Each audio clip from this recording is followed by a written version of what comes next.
Dostlar, salam. Bədən çox maraqlı şəkildə işləyir. Əvvəlcə sadəcə kiçik siqnallar göndərir. İnsan isə çox vaxt həmin siqnalları adi yorğunluq hesab edir.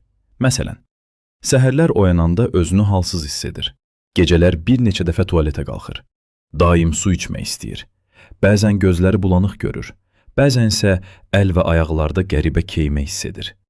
Və insanların böyük hissəsi bunları bir-biri ilə əlaqələndirmir. Yəqin çox işləyirəm. Hava istidir. Yaş artıb. Stressdəni. Halbuki bədən bəzən aylarla əvvəl xəbərdarlıq etməyə başlayır. Və ən təhlükəlisi nədir bilirsiniz? Şəkər xəstəliyi çox vaxt qəfil başlamır. Əksinə, əvvəlcə sakit siqnallarla gəlir. Mən həkim kimi çox maraqlı bir şeyi müşahidə etmişəm. Bir çox insan şəkər xəstəliyini yalnız bir şeylə əlaqələndirir. Çox şirniyyat yeməklə.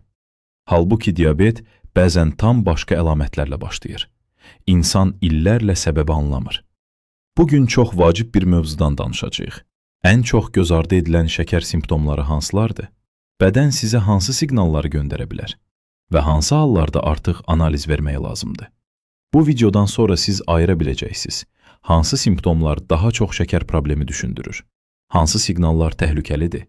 Və hansı hallarda gözləmək düzgün deyil? Mən doktor Azərəm. Gəlin başlayaq. Birinci simptom. Daimi yorğunluq. Bu çox yayılmış şikayətdir. Amma diabetlə bağlı yorğunluq biraz fərqli olur. İnsan yatır, dincəlir, səhər oyanır. Amma yenə də özünü enerjisiz hiss edir. Sanki bədən tam dolmur. Niyə belə olur? Çünki əsas problem enerji sistemindədir. Normalda qidadan gələn şəkər hüceyrəyə daxil olur və enerji yaranır.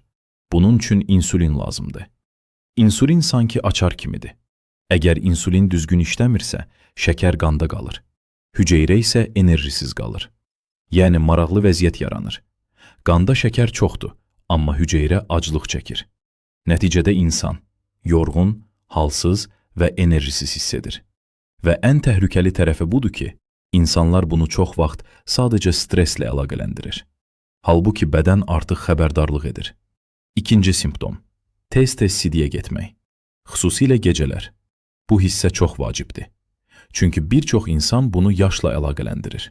Amma qanda şəkər yüksələndə böyrəklər artıq şəkəri çıxarmağa çalışır. Şəkərlə birlikdə isə çox su da itirilir. Nəticədə insan tez-tez sidiyə gedir. Xüsusilə gecələr bir neçə dəfə oyanır. Və burada maraqlı detal var. İnsan düşünür, çox su içmişəm. Amma əsas sual budur. Niyə bu qədər su sayırsınız? Çünki bədən artıq maye itirir. Və bu bizi növbəti simptoma gətirir. Üçüncü simptom. Davamlı susuzluq hissi. Bir çox insan bunu hava ilə əlaqələndirir. İsti idi, çox gəzdim, az su içmişdim. Amma diabetdə susuzluq fərqli ola bilər. İnsan su içir, biraz keçir, yenə su sayır. Çünki bədən fasiləsiz maye itirir. Və maraqlısı budur ki, insan nə qədər çox içirsə, bir o qədər çox tualetə gedir. Bu artıq bir dövrəyə çevrilir. Xüsusilə tez-tez sidik, yorğunluq və susuzluq birlikdədirsə, analiz vermək vacibdir. Dördüncü simptom. Bulanıq görmə. Bu çox insanı aldadır. Çünki problem gəlib gedə bilər. Bir gün normal görürsünüz. Başqa gün isə hər şey biraz bulanıq görünür. İnsan bunu yorğunluq, telefon, kompüter və ya gözlük problemi hesab edir. Amma qanda şəkər dəyişəndə göz linzasında da dəyişiklik baş verir. Linza şişə bilər. Fokuslanma dəyişir. Nəticədə görmə bulanıqlaşır. Və ən təhlükəli tərəfi budur ki, şəkər normallaşanda görüntü bir qədər düzəlir. Bu isə insanı aldadır. Halbuki problem davam edir. Uzun müddətli yüksək şəkər isə göz damarlarına ciddi zərər verə bilər. Beşinci simptom. Yaraların geç sağalması. Bu hissə çox vacibdir. Çünki bir çox insan buna diqqət etmir. Kiçik bir yara olur, kəsik olur, ayaqda sürtünmə olur, amma həftələrlə sağalmır. Niyə? Çünki yüksək şəkər qan dövranını zəiflədi. Xüsusilə kiçik damarlar daha çox təsirlənir. Halbuki yara sağalması üçün oksigen, qan dövranı və immun hüceyrələr lazımdır. Bu sistem zəifləyəndə sağalma gecikir. Və burada xüsusi təhlükə ayaqlardadır. Diabetli insanlarda ayaq yaraları ciddi problemə çevrilə bilər. Bəzən insanlar hiss etmədən yaralanır belə. Çünki sinirlər də zədələnməyə başlayır. 6-cı simptom. Əl və ayaqlarda keymə. Bu artıq sinir sistemi siqnalıdır. Şəkər uzun müddət yüksək qalanda sinirlər zədələnə bilər. Buna diabetik neyropatiya deyilir. İnsan nə hiss edir? Karıncalanma, yanma hissi, uyuşma. Bəzən sanki ayağın altında pambıq varmış kimi hiss. Və çox vaxt bu şikayətlər gecə artır. İnsan yata bilmir. Ayaqlar narahat olur. Amma problem ondadır ki, bir çox insan bunu qan dövranı zəifdir deyib keçişdirir. Halbuki bədən artıq ciddi siqnal verir. 7-ci simptom. Dəri dəyişiklikləri. Bu çox göz ardı edilən hissədir. Halbuki dəri çox şey göstərir. Məsələn, boyun və qoltuq altında tünləşmə. İnsan bunu kir hesab edir. Amma bu, insulin müqaviməti ilə bağlı ola bilər. Başqa siqnal. Dərinin həddindən artıq quruması. Xüsusilə baldırlarda. Çünki bədən çox maye itirir. Digər problem. Tez-tez göbələk infeksiyaları. Şəkər yüksək olanda mikroorqanizmlər üçün daha uyğun mühit yaranır. Xüsusilə dırnaq, ağız və dəri qatlarında. 8-ci simptom. Səbəbsiz arıqlama. Bu xüsusilə təhlükəli siqnaldır. İnsan pəhriz etmir, idman etmir, amma çəki gedir. Bəziləri əvvəl buna sevinir belə. Halbuki problem ciddi ola bilər. Çünki bədən şəkəri istifadə edə bilməyəndə alternativ enerji axtarır. Əzələlər parçalanır. Yağ ehtiyatları istifadə olunur. Nəticədə insan sürətlə arıqlaya bilər. Əgər bu, susuzluq, tez-tez sidik və yorğunluqla birlikdədirsə, bu artıq ciddi xəbərdarlıqdır. 9-cu simptom. Daimi aclıq hissi. İnsan yemək yeyir, amma qısa müddət sonra yenə acır. Niyə? Çünki hüceyrə enerji ala bilmir. Beyin isə acıq siqnalı göndərir. İnsan yenə yeyir, şəkər yenə qanda qalır və bu dövr davam edir. Bəzi insanlar bunu metabolizmim sürətlidir kimi izah edir. Amma əgər yorğunluq, susuzluq və aclıq birlikdədirsə, diqqətli olmaq lazımdır. 10-cu simptom. Tez-tez baş ağrısı. Bu simptom çox ümumi olduğu üçün insanlar əlaqə qurmur. Amma həm yüksək, həm də aşağı şəkər baş ağrısı yarada bilər.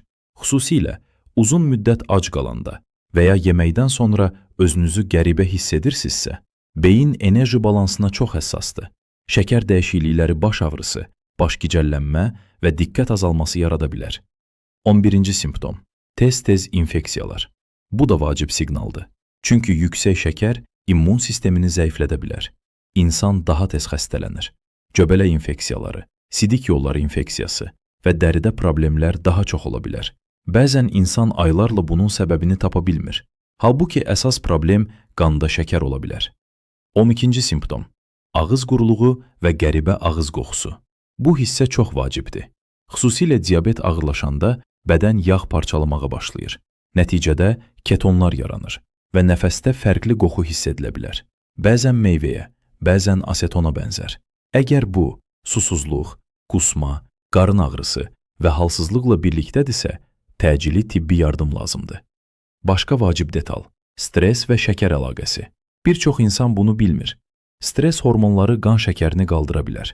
Sağlam insanda bu müvəqqəti olur. Amma insulin problemi olan insanlarda şəkər daha uzun yüksək qala bilər. Buna görə bəzi insanlar stresli dövrdə özünü daha pis hiss edir.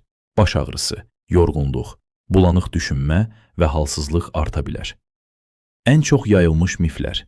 1-ci mif. Şəkər xəstəliyi yalnız çox şirniyyat yeyənlərdə olur. Xeyr. Genetika, çəki, hərəkətsizlik və həyat tərzi böyük rol oynayır. 2-ci mif. Özümü normal hiss edirəmsə problem yoxdur. Şəkər xəstəliyi uzun müddət sakit gedə bilər. 3-cü mif. Yalnız yaşlılarda olur. Bu da doğru deyil. Artıq gənclərdə də çox yayılıb. 4-cü mif. Biraz yüksəkdirsə problem deyil. Halbuki illərlə davam edən yüngül yüksəklik belə damarlara və sinirlərə zərər verə bilər. Ən vacib nəticə. Bir şeyi unutmayın. Bədən çox nadir hallarda səbəbsiz siqnal verir. Şəkər xəstəliyi çox vaxt əvvəlcə sakit başlayır. İnsan yorğunluğu, susuzluğu, bulanıq görməni və tez-tez tualetə getməyi normal hesab edir. Amma məhz bu kiçik siqnallar erkən xəbərdarlıq ola bilər. Ən təhlükəli cümlə yenə budur. Keçər. Bəzən keçir, amma bəzən bədən sizə aylarla əvvəl xəbərdarlıq edir. Sadəcə onu dinləmək lazımdır. Mən Doktor Azərəm. Növbəti videoda çox maraqlı və həssas bir mövzudan danışacağıq. Kişi sonsuzluğu. Süni mayalanma. Çünki bir çox insan bu mövzuda yanlış məlumatlara inanır və problemi yalnız qadınla əlaqələndirir. Halbuki kişi faktoru da çox vacibdir. Sağ olun, salamat qalın.